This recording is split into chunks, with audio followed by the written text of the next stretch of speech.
Good morning নেটিজেন্স, তানভীজ মেমোরিজের আরও একটি ব্লগে তোমাদের সকলকে স্বাগত জানাই। আজকে ভাই ফোঁটা, তো সকাল সকাল এখন ঘুম থেকে উঠে পড়েছি। খুব সকাল উঠেছি সেটা বলবো না, কারণ কালকে একটু রাত হয়েছিল ঘুমোতে। তো সেই জন্য আমি তো কালী পুজোর সময় এসেছি ছোটুর বাড়িতে, তো সেই জন্য আর আসার ব্যাপার ছিল না। এবার সকালবেলা ঘুম থেকে উঠেছি, আর এখন রান্নাবান্নার কিছু প্রস্তুতি চলছে, যেমন যে রান্নাগুলো হবে সেগুলোকে ম্যারিনেশন করা, এই সব টুকটাক রেডিগুলো অন্তত করে নিচ্ছি। আর ব্রেকফাস্ট যেটা হবে সেটা আমরা রেডি করে নিচ্ছি, যাতে ফোঁটাটা দিয়েই ব্রেকফাস্টটা করা যেতে পারে সেই জন্য। তো আপাতত যেটা করব সেটা হচ্ছে যে মোটামুটি আমাদের ম্যারিনেশন এসবের কাজকর্ম কমপ্লিট হয়ে গেছে। এখন শুধু আমি স্নান করব, তারপরে একটুখানি সাজুগুজু করে রেডি হব। খুব বেশি সাজুগুজু করবো না, কারণ প্রচণ্ড গরম, আর তারপরে প্রচুর রান্নাবান্না বাকি রয়েছে, মানে পুরো লাঞ্চের যত প্রিপারেশন সবটাই বাকি রয়েছে। তো যেহেতু সেগুলো রান্নাবান্না করতে হবে, তো হয়ে উঠবে না। তো খুব বেশি সাজবো না, খুব অল্প একটু সাজবো, সাজুগুজু করে ওকে ফোঁটাটা দেবো। আমি যে গিফটটা কিনেছি সেটা দেবো, আর ওর কাছ থেকে গিফট নিয়ে নেবো, দিয়েই ব্যাস তারপরে খাওয়া দাওয়া হবে। এই হচ্ছে আজকের মেন ব্যাপার। তো আমার তো ওর মানে যে গিফটটা এনেছি সেই গিফটটা প্যাক করারও টাইম হয়নি, আমাকে ওকে এমনিই দিতে হবে, কেননা প্যাকিংয়ের যে পেপার কিনবো সেটা কিনতে পারিনি। আমার গিফটটা ডেলিভারি হয়েছে কালী পুজোর আগে, আর তারপরে কালী পুজোর জন্য দোকানপাট বন্ধ ছিল, তো সেটাও একটা বড় ব্যাপার হয়ে গেছে। তো যাই হোক, আপাতত স্নান টান করবো, রেডি হব, এই হচ্ছে ব্যাপার।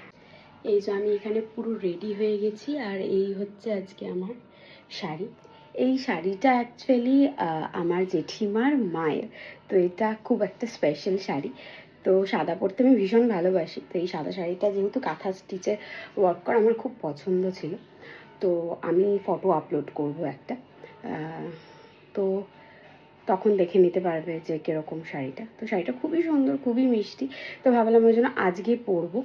তো যাই হোক, আপাতত প্লেটটা গোছানো হয়ে গেছে, সেটা দেখাই। এই যে ভাইফোঁটার মিষ্টি, আর এইগুলো সব 5 রকমের মিষ্টি নিয়েছি, তার মধ্যে এইটা একটা খাজা নিয়েছি খালি, এই হচ্ছে ব্যাপার। আর লুচি হচ্ছে, লুচি হয়ে গেলে, এই যে তরকারি বাড়া হয়ে গেছে, লুচি হচ্ছে, লুচি হয়ে গেলে লুচিগুলো সাজিয়ে দেবে।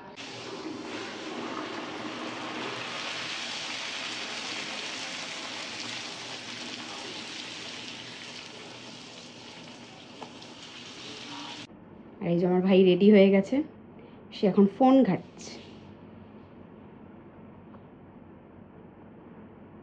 আর এখানে চন্দন আর প্রদীপটা রেখেছি, ধান দুব্বটা রাখবো। আর কোনো ভালো ব্যাগ পাইনি, তাই এই ব্লিঙ্কিটের ব্যাগটাই ভরসা আমার জন্য গিফট। একটা কাঁচের গ্লাসে একটু জল দাও ওকে। দাঁড়া দিচ্ছি।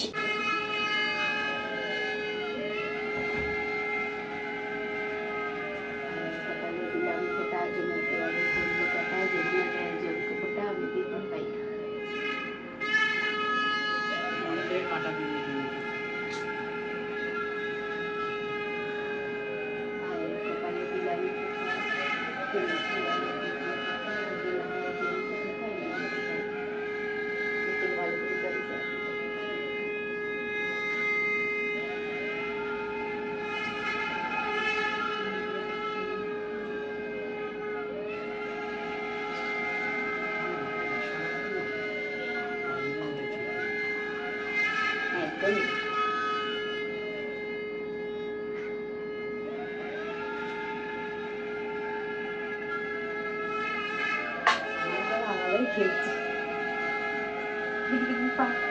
এরকম কথা।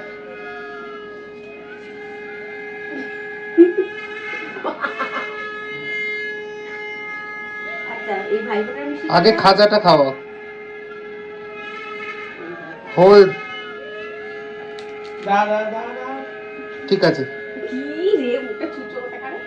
সেকেন্ড আগে কামড় দেবে না, না আগে খাও কাছাকাছি। ভাইয়ের কপালে ফোঁটাটা দিচ্ছে কিন্তু, দেখ হ্যাঁ হ্যাঁ, দাঁড়া ছবিটা দেখিনি। এই দেখ ভাইয়ের কপালে ফোঁটাটা দিচ্ছে, ভাইয়ের কপালের দিকটা কামড়াবি। এনে বলে রাখ তুই কামড়া। ঠিক আছে। কামড়া বলি একটু বাজে বল, হাত দিয়ে খাবো। আমি আর কোথায় যাবো? ঠিক আছে।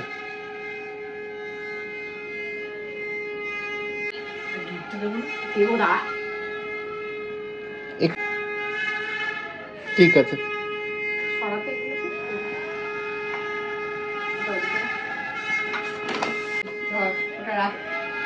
ওটা রাখ পাশে।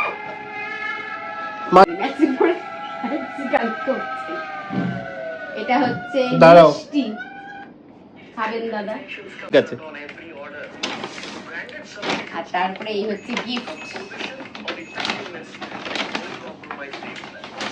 ঠিক আছে, ঠিক আছে, নিয়ে নিয়ে আমি কিন্তু এইটুকু ধরতে আচ্ছা পেরেছি। ঠিক আছে।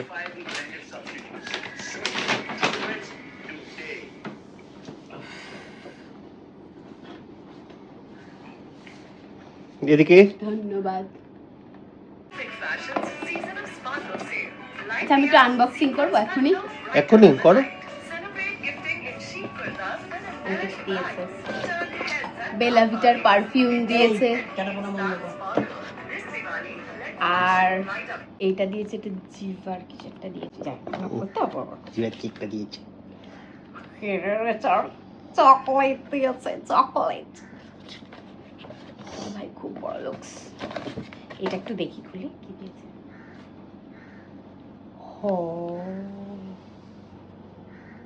জিনিসটা দেখে, জিনিসটা দেখে।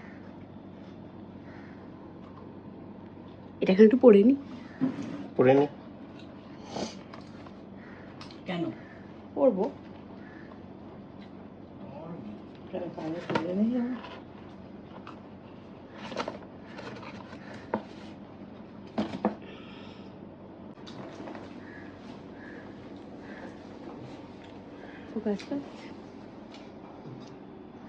বন্ধ করে দিচ্ছি। হ্যাঁ, ভালো লাগছে, খুব ভালো লাগছে। আমাদের ফোটা পর্ব শেষ, আর এবারে আমরা রান্না বান্না করব। একটুখানি ছবি ছাপা তুলতে এসেছি। লিপস্টিকটা আমার একটু উঠে গেছে, যাই হোক সেটা আর লাগানোর টাইম হয়নি। এখন আমরা ছবি ছাপা তুলব, ছাদে যাচ্ছি। এখানে চিংড়ি মাছটা নুন হলুদ আর লঙ্কার গুঁড়ো দিয়ে ম্যারিনেট করব, আর পাঁঠার মাংসটা অলরেডি ম্যারিনেট করা হয়ে গেছে। এখানে এখন চিংড়ি মাছ ভাজা হচ্ছে, আর এখানে পাবদা মাছটা আমার অলরেডি রান্না হয়ে গেছে। তার কারণ পাবদা মাছটা করার সময় এত ভাজার সময় চিটকাচ্ছিল, তো আমি ওই জন্য এটা রান্না করার সময় আর ভিডিও করিনি। আর চিংড়ি মাছটাও এখানে অলমোস্ট রেডি। মাংস রান্না হচ্ছে, এদিকে মাটনটা আমি বসিয়ে দিয়েছি। জ্বালা না তো হাসতে নিচ্ছি, গাইস মাংস কষছে। এই যে মাংস কষাচ্ছে আমার বোন, মনে মনে বলছে আজকে মাংস কষাচ্ছি, না যদি খেতে পারিস না বছরকার দিনে তোর আমি খেতে তো পারিসই না। আমি এত খাটি, এটা দেখি, এটা দেখি, এত খাটি, এত কষ্ট করে রান্না করি, কতটুকু খেতে পারিস বল? 4 পিস বড়। লোকে বলবে তাহলে 4 পিসই যখন খাবে এত রান্না করার কি আছে? চারিদিক দিয়ে ভিডিও হচ্ছে, বলতে পার এরকম করে করলে রান্না করতে পারি? করছে ও, এই যে ধোঁয়াটা উঠছে, কাঁঠাটা সিদ্ধ হচ্ছে। এখানে পোলাওটা আমি এখন বসিয়েছি সবে। এরপর পোলাওটা কমপ্লিট হয়ে গেলেই আমাদের সব কিছু মোটামুটি কমপ্লিট হয়ে যাবে। এদিকে চাটনিটা কমপ্লিট হয়ে গেছে, আর আমার মুখের অবস্থা এই। ভাইফোঁটার স্বাদ শেষ। রান্নাবান্না শেষে এখন সমস্তটা সাজিয়ে ওকে খেতে দিয়েছি। এবারও খাওয়া দাওয়া করবে আর বলবে, আমি জানি প্রতিবারের মতো এবারও বলবে খুব ভালো লেগেছে। তো যাই হোক, আমাদের ব্লগটা আজকে এখানেই শেষ করছি। যদি সবার ভালো লাগে আমাদের ব্লগটা, তাহলে অবশ্যই একটা লাইক কমেন্ট শেয়ার করতে ভুলবেন না। Thank you.